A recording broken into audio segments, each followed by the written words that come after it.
Bang ding ding, trademark. He come out 6'7" tall. Bang ding ding, one is star. Bang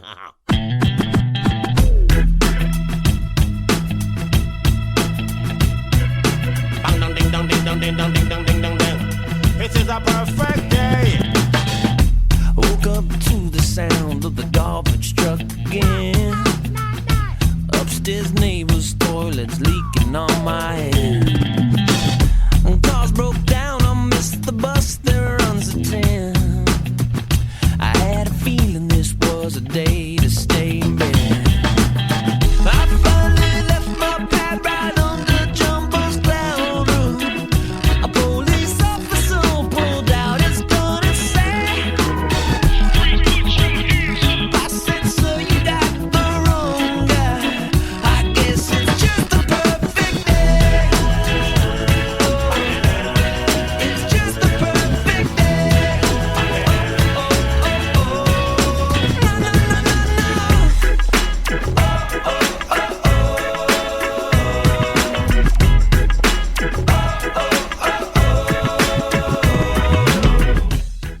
Hey there, and welcome to an environmentally conscious episode of Eggs. Today's special guest is researcher and host of the wildly popular YouTube channel Just Have a Think, Dave Borlas. Created in 2018 to help himself and others understand the existential problems facing our civilization in the 21st century, Just Have a Think and its more than 320,000 subscribers delve weekly into topics ranging from alternative energy to global warming, all in an effort to not simply identify the issues, but discuss potential solutions and save lives.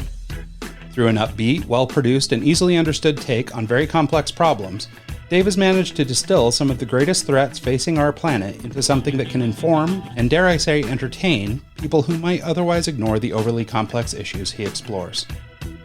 Here to talk about his incredible rise and success on YouTube, hot takes on the greatest environmental challenges facing us today, and how we, as individuals and hopefully subscribers, can get involved in making the world a better place through thoughtful collaboration. Please join us in welcoming to the show, host of Just Have a Think, Dave Borlas. Hey Dave, how are you, man? Good, thanks. Nice to have you on. Have me on. Thank you for having me on, even. Good stuff. Hey, that's how you know you spend too much time making your own videos, right? Exactly. You're welcoming yourself to other people's shows these days. Just wanted to show you I'm human. That's all right. We appreciate it. Well, thank you so much for doing this. I think you and Mike had some opportunity to talk pre-show, but I think it's kind of a funny conversation quickly to just sort of talk about how we came to know you. I think Mike and I both came to know you through sort of similar means, but we've had a couple guests on in recent past that were to do with hydrogen as an alternative fuel and, you know, all these sorts of eco things in and around alternative energies. And for me, I had actually used your videos for research for those discussions. And so that's how I came to know you. And I think, Mike, you came in kind of through a backdoor, right? No, through the videos as well. And then I reached out on LinkedIn, and that's how we were able to connect. But, no, anyway, so it's really cool how sort of all these moons aligned and we were able to get together. So Sure. I really appreciate you coming together for this. My pleasure. Yeah. Well, So cool. Dave, So let's go ahead, Mike. Oh, I was just going to say, why don't you give us a brief background on your education and your work history, and we'll move forward from there. Okay, well, I'm 52, so that's quite a long list. I was normally educated to sort of end of high school standard. I didn't go on to college or university immediately. I went out to work at the age of 18 and then started in retail, actually, as what they called a junior management trainee at that time. And then when I was 26, I really felt I'd missed the boat in not going to university. So I enrolled in a thing we've got over here called the Open University, which is now a world-class organization. It's got tens of thousands of students. And I did a 6-year part-time degree in a BSc honours degree in technology while I was working. And I was working at the time as a furniture technician, which is the person that takes the designs of furniture designers. It was actually a company that was owned by IKEA. So I worked for one of the sons of Ingvar Kamprad, who is the IK in IKEA, a guy called Jonas Kamprad. And I had to take the designs of Habitat's designers, the company was called Habitat, and then travel with Jonas, who was the furniture buyer. We went all around Eastern Europe and Southeast Asia and China to established IKEA factories to find out whether we could make our Habitat's brand of furniture work in their factories. And my job was to work out the technicalities with their technicians from our designs to make them work and cost effective in factories. So I learned a lot about design for production. And this is 20 years ago, so it wasn't so much about environmental concerns then, although a lot of it was to do with waste and eliminating waste. ISO standards, ISO 9001 and ISO 14000. They're a lot about quality control and eliminating waste. I also learned an awful lot about the world because we went to some places which were fairly questionable, if I'm honest. And I saw a side of life that at the age of 26 or 27 was a real eye-opener for me. And even some of the factories we went to had child labor in them. I mean, we very quickly stopped working with those factories, but it was there and it was going on. So that was interesting. And then I had a pretty normal career in project management, mostly in retail. And then really when I was 47, so just sort of, I suppose 4 or 5 years ago, I read a book called A Farewell to Ice by a guy called Peter Wadhams, who is Professor Emeritus at Cambridge University. And he spent 40 odd years in the Arctic, literally measuring the thickness of Arctic sea ice. Sometimes from underneath, he got a lot of trips on naval submarines, and they would measure with upward looking sonar. They can measure the underside of the ice, and they can obviously discern. It's quite good, useful for them to know how thick the ice is because they have to come through it from time to time. So it's in their interest to know to the millimeter how thick the ice is. So he was tracking that for 40 years. And his book was fairly no holds barred. I mean, it really painted a very, very grim picture of what was happening in the Arctic and the implications of allowing it to continue unabated. And that was an epiphany for me. I was at a stage in my career where I had, I was able to, I did a lot of communication with, members of my team and teams that I'd run, what have you. And I'd had some, the opportunity to dabble with some software as well. And then I had this burning desire to sort of talk about these issues because I couldn't find any more, or I couldn't find much more information that was in a language that I could absorb and understand easily without having to, trawl through a peer-reviewed scientific paper. And I thought, well, I can trawl through peer-reviewed scientific papers because I've got a degree and I'm a fairly intelligent guy. And I'm quite good at talking to people because I've had 30 years of talking to normal average people to get them to understand the what, how, and why of getting things done. Most importantly, the why. And so I thought I could make a difference. And that was really the motivation. So the original idea was for me to go on a journey to learn about climate change through various papers and things that I would read and sort of take the viewer with me on that journey. And here we are 3 years later. I love that. I love that it started as something you read and realized, and then the passion you wanted to go down led you to actually wanting to start sharing your information and your learning with other people. And I must say that you've done an amazing job with that. Your YouTube channel is great. Every video you put out is there's a lot of information in it, and you do a really good job of creating graphs and charts and visuals for people who are a little bit slower like myself to actually follow along and actually see that this equals this and here's why, and it's very informative, and I appreciate your work. So thank you. I really appreciate that. Well, I mean, once you know this stuff, you can't unknow it. I know it's a cliche, but that really was the thing with me. Once it goes into your head and you see the implications of the way we're currently behaving as a civilization, you can't park it somewhere else. It's in your head. Yeah. So for me, that meant I had to voice that concern. So let's talk about starting the YouTube channel and the first video and, the process of getting it going. So that was about a 6 to 8 month process, actually, of starting more or less from scratch. I was obviously aware of YouTube and I'd watched it as a viewer, as a consumer from time to time.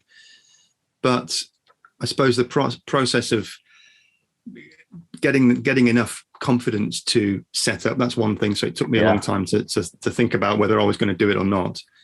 And in that time, I was doing all this reading that I've just mentioned and trying to, coalesce all the thoughts into some sort of one single coherent video that really sort of set out the argument of why climate change shouldn't be ignored. And that process took about 6 months. And then learning the technicalities of YouTube, how to set up a YouTube page, and the intricacies of the algorithm, and what best to do, and whether your title should be this or your thumbnail should be that, and when to post and how often to post, etc., etc. So there was a lot of watching YouTube tutorials about YouTube. Yeah. And there was a lot of, watching, finding as much YouTube content about the subject matter that I was hoping to produce. And as I say, a lot of it was just about, garnering the confidence to actually dive in and go public. At the age of 48, you think, well, is anybody going to want to listen to me? YouTube's put out there as a well, it was very much as a sort of young person's thing. I think it's grown actually far past that now. And I think if you want to look at young person's things, you're looking at TikTok and Instagram and possibly Twitter, I suppose, but less so that. So that was a process. In the end, actually, the actual technicality of setting up a YouTube page is extraordinarily easy. I mean, it literally is. You just go on there, do what they tell you to do, and you've got a page, and you can start processing a video that evening, and off you go. Yeah. So how has the response been? I know you have over 300,000 subscribers. Most of it good, or you've gotten a lot of backlash, a lot of hate? No hate, I'm pleased to say. And I think it depends on the video. One of the things I don't do, or I try not to do, is to produce salacious, really deliberately unnecessarily provocative videos. Thank you. that could alienate half the population, because I think I was tempted at the start because I was very angry at the start, and I was very angry at a lot of leaders, and I did, in fairness, I did produce 1 or 2 videos that directly had a pop at by name at people like your previous president and a couple of previous before him. Yep. And as well as UK leaders. And I very quickly realized that that's a fairly pointless activity, really. I'm not here to talk politics. I'm here to talk about the climate. And so I decided very early on to keep it to the subject matter in hand, and to make sure that it was civilized. I never cuss and swear in the videos. I never, pick at one individual person just to be provocative. I never try and do debunk videos because I know they're going to, poke sharp sticks into the sides of what you might call the opposition. I just try and present the facts as clearly as possible. So some videos present facts that people don't want to hear. Yeah. And yes, I get a lot of pushback on those. Most of the videos, if you're going to, the best way to sort of judge the feedback is on the likes, the number of likes, or the percentage of likes, let's say. The vast majority of the videos are 97% plus likes. And then there's a few outliers there's one in particular which was down at about 76% likes. And that's because it was about the grand solar minimum. And without getting too much into that subject, that's a whole subject matter that's particularly in America. There's a whole movement that believes strongly that the activity of the sun is the main driver of radiative forcing, as they say. That the change in the amount of solar radiation reaching the Earth is dictated by how active the sun is. It does have a slight change, does have a slight influence, but very, very, very tiny. Anyway, I did a video about that, basically saying it's not the grand solar minimum, it's not the sun, it is the carbon dioxide in the atmosphere.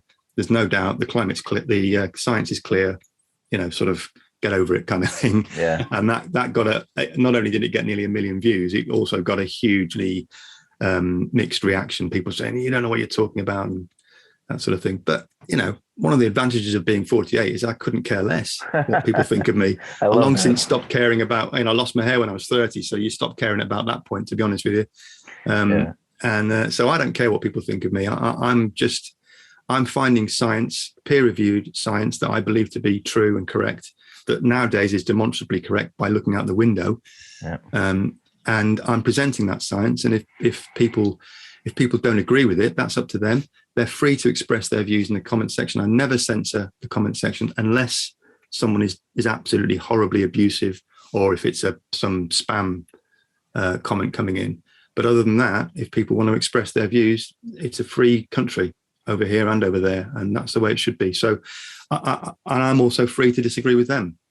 So yeah, it's fine. Well, and I think that's one of the things, right? It's sort of the core tenet of the show is that this is a dialogue, right? You're supposed to be sharing this information, and so it's only fair that people can, chip in their 2 cents, which are probably not as widely researched, but you never know who you get.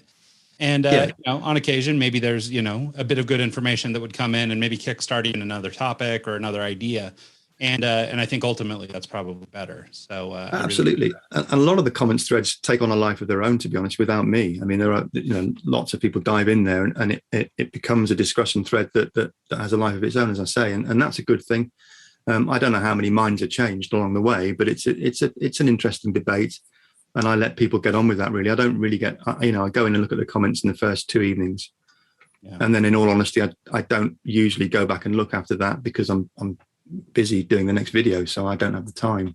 Well, and you sort of mentioned that this is by design, but I think I just wanted to sort of comment that I really do like the fact that you take such a measured approach to this type of stuff, especially given sort of the political climate in the last, I don't know, maybe even 10 or 20 years, when people start shouting about global warming or any of these sort of issues, that are sort of these hot topics.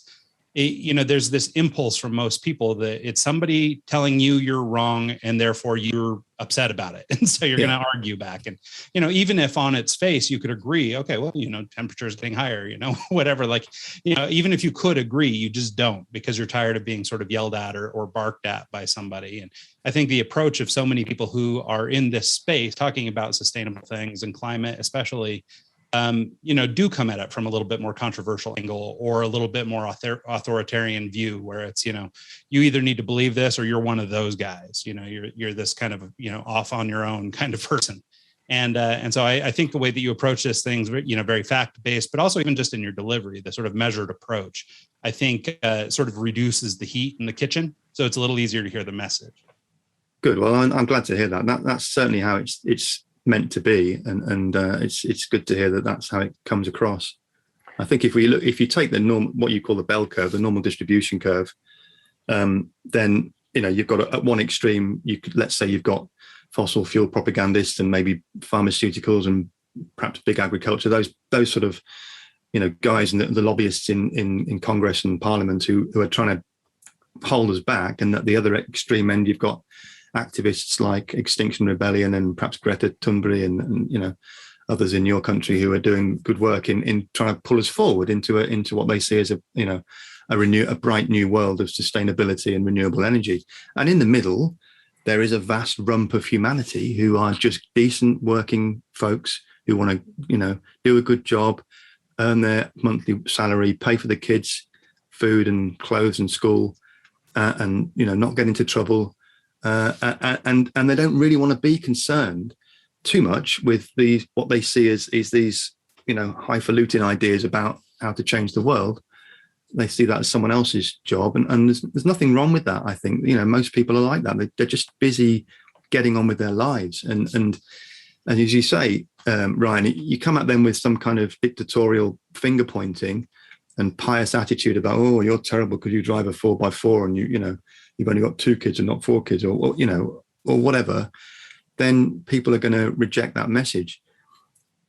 My view is that the majority of the work that needs to be done to mitigate climate change will need to be done by our governments anyway. There are plenty of things that individuals and communities can do, but browbeating them to do that when they see other things happening in the world is not going to get you very far, in my view. Yeah. How long do you think you spend on each episode? Like research time and then production time? It's got to be a week or two. It's a week. I do one a week, and each one takes me a week, whether I like it or not. So that means sometimes sometimes I'm working till 3 o'clock in the morning. I guess the average in terms of hours from the very start of researching a topic to posting it on YouTube it's probably between 60 and 80 hours, I would say. So a very complicated one can take longer than that. So it's full time, no question. So I wanted to ask you, have you, over the course of the, development of your channel, I mean, obviously you've had a few that are just like, massive successes, but even like an average video for you does pretty darn well. Have you come across anything that you would consider sort of like a big aha moment, or someplace where maybe your mind was changed, or your take on something was totally flipped by the research that you did for an episode? Gosh, that's a very good question. I think in the early days that was certainly true. I was learning about subjects that you'd think would be, I suppose a lot of it is things that happen in the world that you think are environmentally friendly or greener than the alternatives, and then you research them and find out they're not necessarily as green as they might be. So hydroelectric dams, for example, you'd think you could say hydroelectricity is a zero carbon way of providing, decent electric and large scale, grid scale electrical supply for large areas. But you delve into it and you find that actually, dams destroy the habitats of downstream wildlife. They wreck the migration routes for fish and the breeding areas, et cetera, and the standing water behind the dams tends to get stagnant and release lots of methane. For example, that's just one example. So not so good. And there's plenty of others like that, where you start looking at a technology that you go into thinking, I'm going to champion this technology, and then you read about it and realize that there's actually all sorts of underlying issues with it that make it sometimes no better than just burning fossil fuels, and sometimes even worse. And a recent video I did about blue hydrogen is a good example. Hydrogen, and you have to be careful not to tar everything with the same brush, because hydrogen has lots of good uses if it's produced in the right way. There are some industries like steel making and cement, and some big vehicles like ships and boats and what have you, and trains and what have you, that could benefit greatly from green hydrogen as a fuel source or an additive. But blue hydrogen produced from steam reforming methane is worse than just burning natural gas in the first place. So those are the sorts of things, I think, when you just think something's going to be good and then you realize it's not as good as it purports to be.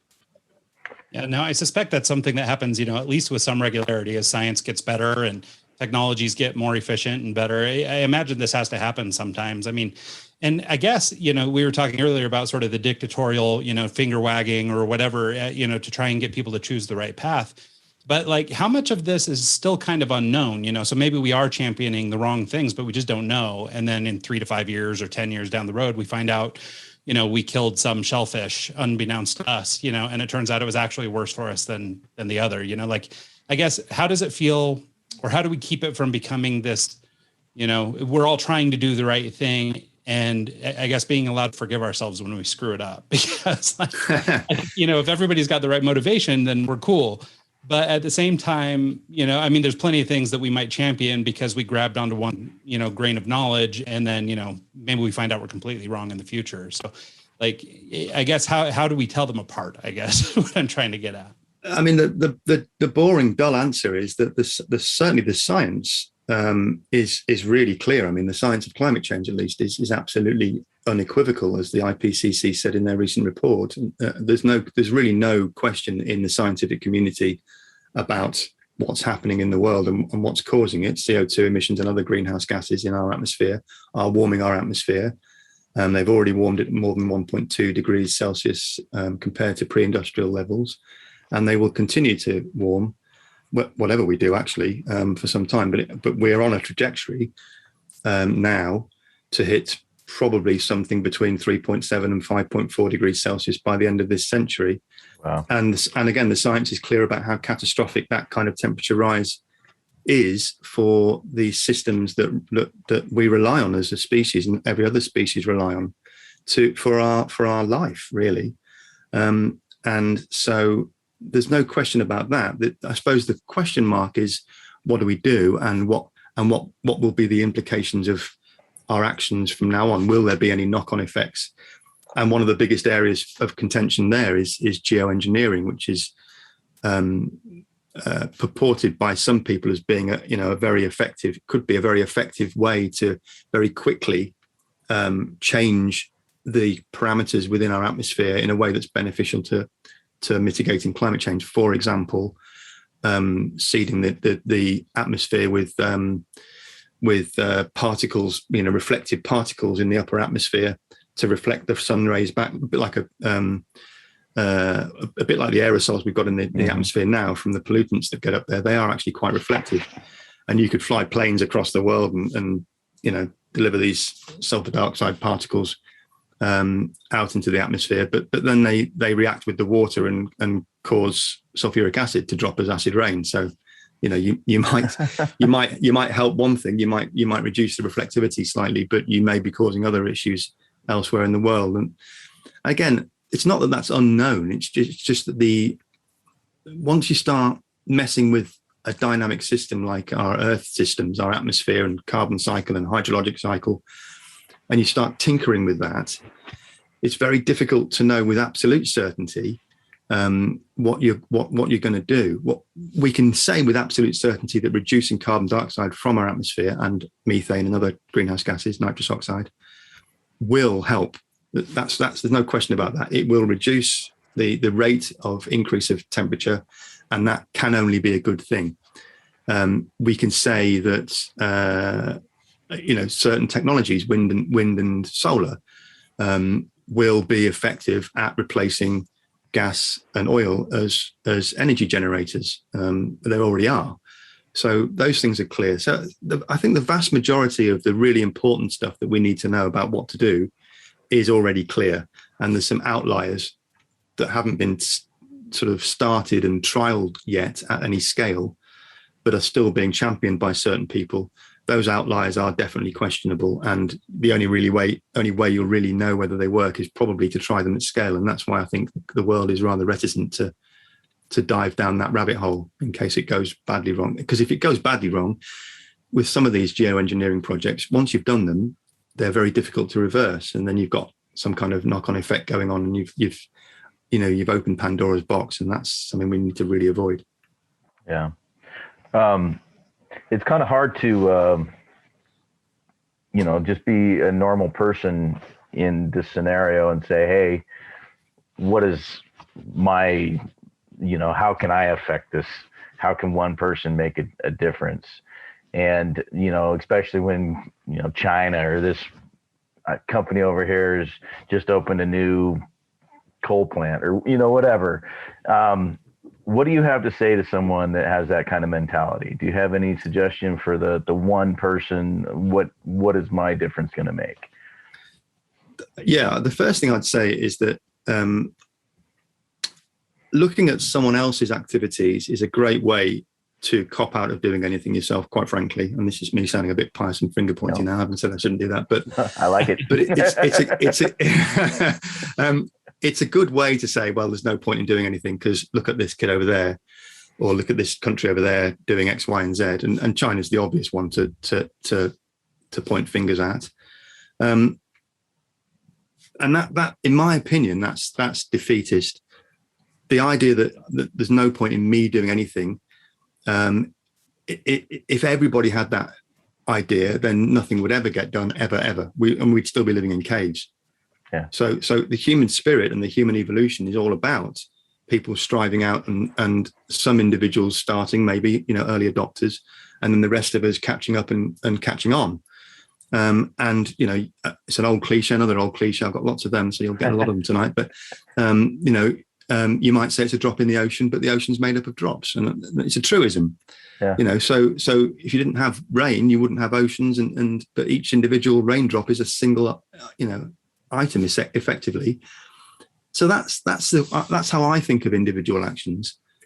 It also gives you a little bit of it's also instructive, learning about the things you can do in your own life, thinking about your meat intake, looking at your energy provider if you have a home, and switching to a green energy provider, looking at your bank, looking at the investments they make. Do they make investments in fossil fuel industry? There are banks now that never invest in climate harmful projects. So get involved with them. Look at your pension scheme. You can do the same thing with that. Maybe putting solar on your house, obviously looking at an electric vehicle if you must buy a car. then make sure it's electric the next one. These things are instructive and good projects to have for yourself, and they make you kind of feel like you're making a contribution, and they also help you to talk to your friends and family about what you've already done and maybe inspire them to do the same. And that's how these things work. They snowball. Pointing at other countries, let's take China as an example, because it's obviously the elephant in most people's rooms. China have pledged to reach carbon neutrality by 2060. That seems a very long way away. But when you consider the juggernaut that China is, stopping that juggernaut and turning it around is a hell of a job. And Xi Jinping has said he'll do that. And that in itself is a minor miracle that we've got a leader in China who he understands the immediate danger that it's putting his population in. They're already experiencing some of the effects of climate change, with droughts and floods, catastrophic droughts and floods, and catastrophic pollution in their cities. So he knows the scale of the issue. The other thing I'd say about China is that the reason, or part of the reason, they have such prodigious emissions is because we in the West stopped making a lot of the stuff we used to make and cut down our own carbon emissions and went and said, oh, look how good we are. And the UK is a good example. We went from being a mainly manufacturing-based economy 20 or 30 years ago to a mainly services-based economy today. But we still buy all of the things we used to buy, and we still consume way more, actually, than we used to consume. It's just we buy it all from China. So we parked our carbon emissions problem in China, and now we can point our finger at them and go, oh, look at them, terrible emissions. And then we buy all their products. Yeah. And ship in those carbon emissions, but our governments don't need to record them as actual emissions because they happen somewhere else. So, I think we need to be very careful when we start casting aspersions at other countries who produce a lot of goods that we buy, because we're just as culpable. Yeah, it's the consumer mentality. It's I need this, I need this, I need this, and that really drives a lot of the problem. Yeah. I wanted to kind of, you did a video on rethinking climate change, and essentially you broke down a report that someone put out that they focused on 3 categories: energy, transportation, and food. And you kind of broke it down, and you talked about the technology disruption that's inevitable, that's going to come. Can you maybe talk about that video? Tell us about those 3 categories and what technology disruption is, and is there any hope for us? I mean, is there? That's one thing I saw at the end of the video. I was like, hey, maybe we do stand a chance. Kind of, maybe. Yeah. Well, I mean, these guys at Rethink X, I think the main 2 guys are Tony Sieber's a name that a lot of your listeners, I think, will have heard of. He's done a lot of presentations in the States. James Arbib is a UK guy who's the co-founder of Rethink X, who's the guy that I spoke to before I made the video. And they are both thought leaders. They're also both big investors, both very successful men in their own right. And they have and their colleagues have formulated, in my opinion, they haven't formulated some pie in the sky wish list. They've simply taken a hard-nosed look at what's happening in the markets today, and they've recognized disruptive technology that's actually happening today and will continue to happen in the next 10 years that will transform the way we consume products. A disruptive technology is one that comes in and is simply, almost always, simply better and cheaper than the present incumbent technology. So Kodak's a good example. It was slow to react on digital. The car's a good example. The car came in and people were in horse and carts, and they said, well, no one's going to want to drive a car. So, horrible, dirty, noisy thing. And, I've got my lovely horses, and the farriers were in business, and everyone that looked after horses, and, the people that raked up the horse manure from the streets, all these jobs were built around a horse and cart. And then in came these upstarts with these internal combustion engines in the cars, and completely disrupted that industry. And all those jobs, all those people with those jobs had to reinvent what they did for a living. And that was very disruptive. So and there's a classic photo of a New York street. I think it's 1903 to 1918, something like that. In 1903, the street's full of horse and carts with one car. And in 1918, the street's full of cars with one horse and cart. So within 15 years, that entire market had absolutely turned on its head. The same is happening with those, as you say, food, energy, and transport now. And in food's the least palatable of all of them. People hate talking about lab-grown meat and synthetic food, as you like to call it. But essentially, the technology for cultivating proteins from a single animal culture into tens of thousands of, let's say, burger patties, for example, or chicken nuggets, that's well underway. They can do it already, and the costs have come down from, I think the first burger that was ever shown on the first, lab-grown, cultured meat burger, shall we say, was something like $150,000 about 12 years ago, and now they're making them for $9 a piece. Yeah, and that price is still going down. So they're now in the realms of it being entirely accessible products. And they have to go through, regulative procedures and make sure it gets signed off by the FDA and the various bodies in Europe, et cetera, et cetera. But the point is that technology is it's going to be probably 10 times cheaper, 20 times less water, 20 times less land. All these massive implications for producing this new food, which will look and taste exactly like the animal protein that we eat. Well, I don't, but that other people eat today. So that's one thing.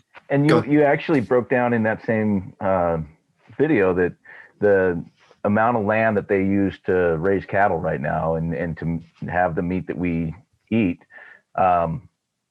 is like 3 billion acres or some ridiculous amount. And then if we can reduce that by 20%, that land can be used as reforestation and actually help with the CO2 emissions. Absolutely. It's the size of the contiguous states of America, Australia and China combined. Yeah. And you could literally free up that land and not do much with it. You could just let nature take over that land and let it rewild back into the way it was before we started messing about with it. And you would capture unbelievable amounts of carbon dioxide in that photosynthetic process. Essentially, plants would grow in whatever way was most conducive to that area. So nature would look after that. If trees were the most competitive species in a particular geographical location, then you'd get a forest. If they weren't, and it was grasses were most competitive, then you'd get a prairie, for example. But nature would work that out for itself, and nature comes back incredibly quickly when you give it a chance. We've all seen that. Not within decades; it's within weeks. Yeah. Nature's back in charge as soon as we get out of the way. Well, and maybe this is a dumb or naive question, but where do we put all the cows? Are we talking mass slaughter? Do we let them roam the world? No. Like, what do we do with all these cows? It's a perfectly reasonable question, and yeah, and it stems from this concept that we're going to flick a light switch and move from one technology to the. It's not quite going to be overnight. It's still going to take a decade. If you took the right measures now, you're not going to immediately make the world flip from eating beef to not eating beef. So you can run those stocks down is the answer. If that makes sense, right? You could reduce breeding, you could reduce all the things you do now to keep up with the demand for beef at this point. Yeah, but so you have to reduce that as the one lifts, the other goes lower, and that sort of correct. That makes sense. The massive caveat with that, and it's something that I have huge sympathy for, is that there are millions of incredibly hardworking farmers who are on their knees already, and your country has a large amount of them in your Midwestern area, and we've got a lot in Europe and in Ireland and the UK. They work extremely hard, and they are being absolutely crippled at the moment by terrible weather already. Floods and frozen ground. I think in 2019, you guys had frozen ground from kind of January to about April, which wrecked 58% of the crop planting season. And then as soon as it thawed out and got warm, it just started raining, which wrecked the other half of the season. And so, there was a big reliance on reserves of grain and actually buying meat in from other countries into the United States. And those problems aren't going to go away. So I really feel for those farmers and those farming communities and those families. Some of them have been in their generations, and they're going to rightly say, what the hell am I going to do? And we need to support that, and we need to find ways. And I suppose it wouldn't be all that different from your car and horse and buggy metaphor, right? I mean, like you evolve out of, I don't know, cattle raising, and raising the crops the crops that go along with doing that. And then you'd transition into, whatever, do we need core or something for making whatever the food stuff of the future is going to be? Hemp is a viable product that is being more widely accepted right now. And if they could go from growing, hay to hemp, now they have something they can sell that can take the place. There's always an alternative. It's just. Well, and you made a really good point, even if you didn't mean to, or even if it's just because I'm sort of slow on the uptake. But there is this thing, and maybe it's, I kind of walked into my own trap, I guess, because there is this thing going on where we think everything is kind of that light switch, right? It seems to be that way with political discussion, seems to be that way with climate change discourse, all this stuff. I think maybe it's just how human brains are wired, or maybe, like I said, maybe I'm a little slow, but I think it's, something to do with, the way that I looked at it. Obviously, as our conversation went on, I went, oh, okay, well, that's where the cows would go, obviously. But my first impulse was, oh, well, if we turn it off overnight, my God, what do we do with millions, hundreds of millions of cows that are now roaming our city streets? So it's like, so it is interesting to explore this, that it's actually a transition. Yeah, and we're conditioned to deal with absolutes as human beings. It's either black or white, and you see that in every walk of life. Human beings, that's how human beings like it. It's either dangerous or it's safe. It's either good or it's bad. It's either over there or over here. You're either one of us or you're one of them. This is how the human brain, in the emotional half of the brain, that's how the human brain works. And we all know the brain's in two halves. We've got an intellectual side and an emotional side. Critical thinking is in the intellectual side, and emotional thinking is your instincts. And, that's a lion, I'm going to run. That's bad. And that's where the good and bad comes from, the yin and yang, if you like. I know a lion's bad, so I'm running. I don't need to think about that too much. It's instinct. Whereas projecting forward and thinking about what could happen 17 steps down a line requires critical thinking on a level that most people don't bother with, frankly, because in their day-to-day lives, they don't need it. But that's what we do need to understand that in 10, 20, 30 years' time, if we carry on as we are in big, big trouble. And actually, that message was harder to get across 3 years ago when I first started. It's even easier, even now, even 3 years hence. Look at the way extreme weather events have increased just in the last 3 years. Yeah. And I'll just make the last point about the farmers, because I don't want them to sound too doom and gloom. Hemp is a very good option, as you say, but actually a lot of farmers now are using agrivoltaics. They're actually getting solar panels, ground-mounted solar panels on their land, and making more money from that, selling energy into the electricity grid, than they were making from their land previously. So there are options, and that's a really, really fruitful one. If we got all the farmers in America who were losing land because they were running down their cattle stocks to just fill their land with solar panels or wind turbines. We're seeing it a lot in Idaho. We're seeing a lot of wind turbines popping up along the I-5 corridor and 84 going into Washington. There's a lot of them, and that to me, it's promising. I like seeing them pop up. They might be an eyesore to some people, but to me, it looks great. It's beautiful because it's a renewable resource, and I love it. And you've got a bunch of wind howling down from north to south through the middle of your country, and you do well to use it, in my view. Yeah. So technology disruption is there's a thing called the causal feedback loops, and if I understand it correctly, this is where like the old tech is going to get more expensive and the new tech is going to get cheaper. Therefore, by having it become cheaper, it's going to be adopted over the old tech. So like gas is probably going to go up.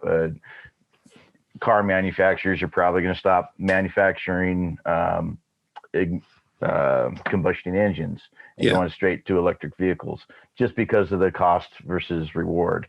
Do you see that being our saving grace? Really, is just the cost of everything is going to go down, so that's what's going to change everything for us.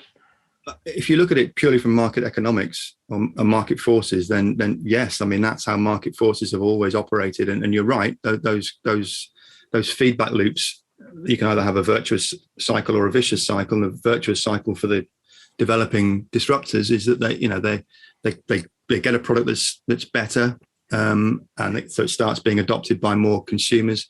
That gives them economy of scale to build more and more of them, which means the price per unit drops. And that means that they can pass that cost benefit on to the consumer. So more consumers buy their products, and then they get more promotion. They usually get more incentives from governments as well, who get interested in their product because it's clearly popular, and that means they'll get voted for if they approve that product. And that's a virtuous circle, self-reinforcing virtuous circle that can lead to an exponential growth in that product's success. Conversely, the vicious cycle for the incumbent technology is that fewer people start buying their existing product, and therefore their economies of scale get worse. So they have no choice but to put the price per unit up because they're selling fewer units. That makes it less attractive for the consumer. The consumer buys less, and that goes around in a circle. And you've got a negative feedback loop there of that speeds up the demise of that producer, and that's also an exponential fall. So you've got these two crosses on a graph, one going rapidly up and the other one coming rapidly down. And that's what's happening with solar and wind. It's what's happening with electric vehicles. It's what's happening with battery storage, which is 10 times cheaper than it was 10 years ago. All these technologies that are proving themselves to be fit for purpose and carbon neutral or environmentally friendly, at least in usage, public are realizing that they're a better way to go. And in a lot of cases, they're actually a better product. Battery energy storage, for example, reacts more quickly than gas peaker plants to frequency regulation, which is this thing where the electricity supply, the demand goes up and the electricity supply has to provide that energy immediately because that's how electricity works. And if it drops a little bit, you can get brownouts, and if it goes up, you can get melted wires and things. And you need gas peaker plants traditionally to whir into action very quickly and compensate for those spikes in demand. Lithium-ion batteries can do that much more quickly and much more accurately than gas peaker plants can. So they're actually better at what they do, and now they're cheaper. Yeah. So it works itself out in market forces. It works itself out even without government subsidy or this. I mean, fossil fuels still get $500 billion of subsidy every year in tax breaks, but even without any subsidies on a level playing field, the market sorts it out. And I'm not a rampant free market capitalist. I'm much closer to a socialist at heart, but I recognize the reality of the world, and the world works that way. And if we want to make some changes very quickly, then my view is you need the markets to come to the party. So in the U.S., it's illegal to collect rainwater. It's you can't have your own power grid with more than like 4 or 5 homes. You have to be tied into the city's grid. How do we get politics out of the way to let us actually save our planet? Well, that is the $64 million question, isn't it? And I think you can't get politics out of the way. That's the answer. You can't. You need to get the bad actors in politics out of the way, many of whom aren't even in politics. Most of them are lobbyists. Yeah. You need to get them out of the way, frankly. You need to reduce the power of influential lobbyists on Congress people and senators, or lawmakers and senators in Congress, and the same in the UK Parliament. It's not so bad over here in Europe, but it exists. Of course, lobbying exists everywhere in the world, the way to do that, in my opinion, is to have brave leaders who are not transfixed with whether or not they're going to be voted into power next term, but are actually driven by what's right for the species living on this planet and what's right for their populations in the longer term. And I think those leaders are starting to crop up. They're fighting a very difficult fight, and there obviously are a lot of leaders in other countries who are going in the opposite direction and becoming more inward-looking, more nationalistic, and more authoritarian. who are acting as a brake on progress. And COP26 will be a good leveler in Glasgow in November this year, when all those nations, 193 or 4 of them, whatever it is, come together and have to declare what's called the nationally determined contributions, or NDCs, towards mitigating climate change. And that's to say what they say their nations will do to reduce their own carbon emissions or greenhouse gas emissions over what period of time, and exactly what positive impact in terms of reduction of carbon emissions that will have. And those need to be legally binding this time around.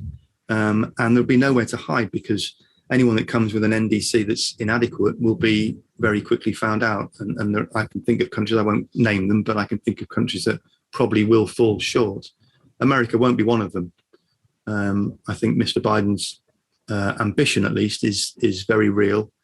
And if it comes to fruition, then it will be transformational for the United States of America. And if we can transform the United States of America, I think the rest will follow.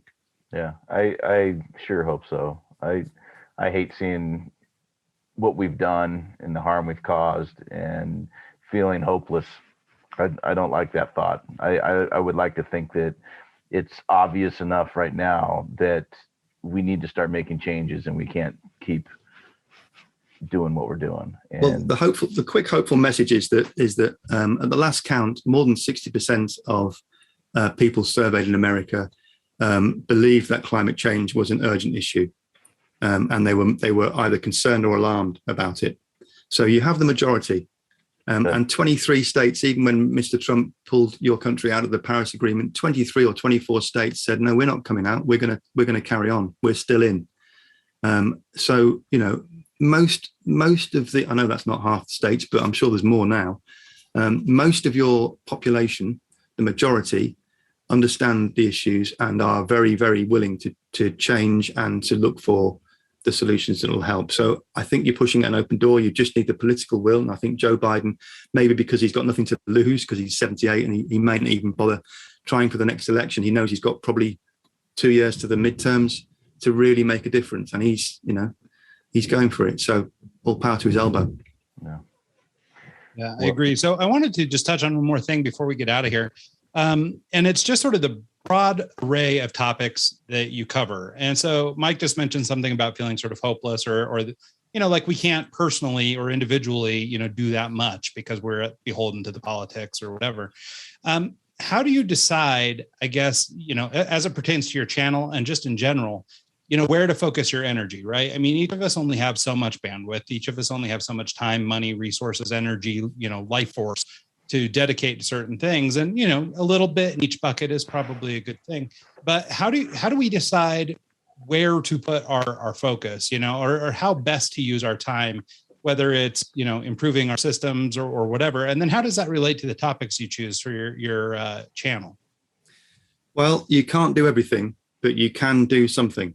And you can focus on the most important thing at any given time. So my rationale for looking at videos to cover is generally which one looks like it could be the most impactful if it came to fruition. If I'm looking at technology, for example, which technologies am I reading about this week that look like they are realistic and could make the biggest impact?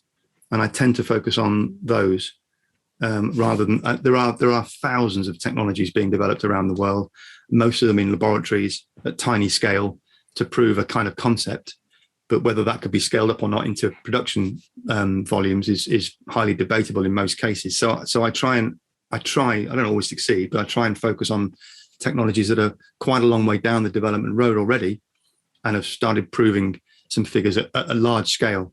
And look like they could be, if they were adopted properly, could make an actual proper, we're talking things that could take millions of tons of carbon dioxide out of the atmosphere, not tens of tons. Those are the sorts of technologies that I'm interested in. Energy storage is a big one. Obviously, wind and solar I've covered, but electric vehicles is another one. And then in terms of the videos that talk about the issues, it's hard to choose which one of those is more important than another because they're all pretty catastrophic, to be honest, if we let them get out of hand. So I've on the 3-year journey, I've tried to make sure I've learned about all of the major issues and covered every single one of them, and that's a more systematic. There's 25 things, and I just have to run through them sequentially. You can't, because again, you can't do them all in one video, so you just have to be patient and do them one by one, and trust that people can go back and either binge watch or watch each of them. The good thing about YouTube is they're on there forever. Yeah. But I would really counsel people not to lose hope. It can look hopeless, and there's a lot of people in the world that are doom mongers that and I'm sure we all know who they are. Some of them have become quite popular. It's almost a movement to be a doom monger and say, well, nothing we can do now. We've gone too far. Just make peace with whoever your God is or higher power. Learn to love your neighbor and enjoy the ride, because we're all going to die in 10 years. And that's such a defeatist attitude, and it's a wrong attitude, and it's not backed up by the science. The science doesn't say we're going to be extinct in 10 years. It doesn't say we're going to be extinct in 100 years. Might not be extinct in 1,000 years. It does say we've got a very, very significant existential crisis. But it also points out that there are very, very clear avenues for fixing that crisis. So there is hope. And without hope, there's nothing at all. So sitting down and giving up is an absolutely sure way of failing. Standing up and doing something at least means you're putting one foot in front of the other, and you're making an effort to get towards a successful conclusion. I was a project manager for years and years, and my job, when you get to the middle of a tunnel, you can't see the light at that end and you can't see the light at the other end, and you're in a darkness that feels hopeless. My job as a project manager was to get building site people to understand the size of the prize at the end of the tunnel, and that was light there, and drag them there when they were feeling hopeless in the middle of the project. And that's where we're at the moment. We're in the middle of the project, if you like. Some people can't see the light at either end of the tunnel. My job, if you like, and many others like me, is to point out that there is light, and we just need to focus on it and get ourselves there as quickly as possible. Yeah, no, I think that's fair. And, I think, like, to Mike's point, I mean, myself and, others I know, I mean, it does feel overwhelming, right? Because there's so many things, and it is a challenging time too, just in the sheer amounts and volume of things being published across social media and everywhere else, and you never know who to turn to or who you can trust, or whatever. You'll have somebody advocating for one particular technology because that's the one they make. It's not that it's actually the best technology, Yeah. And so it really is difficult. And I guess the point is, though, as long as you're making an effort, or you're at least putting that one foot in front of the other, like you said, then you're at least working towards something. That doesn't mean you may start chasing a technology and then need to pivot because you were mistaken, or you learn something new, or something better comes along. But rather than sitting back and just doing nothing at all, at least working towards some solution, even if it's the wrong one, might at least your heart's in the right spot. Absolutely, that's how human progress has been throughout the whole of time. Is trying something, it either works or it doesn't, and if it doesn't work, you try something else. Yeah. And that's how we're built. We're built to strive. Well, Dave, thank you so much for making time for us. I know it's late, probably where you're at, and we really appreciate your time. Can you maybe tell people where they can go and to find your videos and reach out to you if they have questions? If you go to YouTube and type in "Just Have a Think" in the search engine, you'll find me there. And my videos are also at my website, which is justhaveathink.com. So it's nice and easy. And that's it. I don't really do social media other than that, to be honest, because I'm old and crusty. So Yep. That's right. So, we fellow old and crusty people appreciate it, and we like it works out great. So okay. Cool. Yeah, no, thank you so much, Dave. This has been great, and I really appreciate you making the time to do this. It's been eye-opening, and I really appreciate sort of the positive or upbeat take, right? Because it's pretty easy to get beat down by the negative information in news or wherever else. And so I like to hear sort of the fresh take or the optimistic outlook. Thank you. It's been my pleasure, and great to meet you both too. Yeah. Yep. And thank you so much to everybody who's tuned into the show this week, every week, and continues to support us as we go. Check out Dave's website, and we'll see you all next time.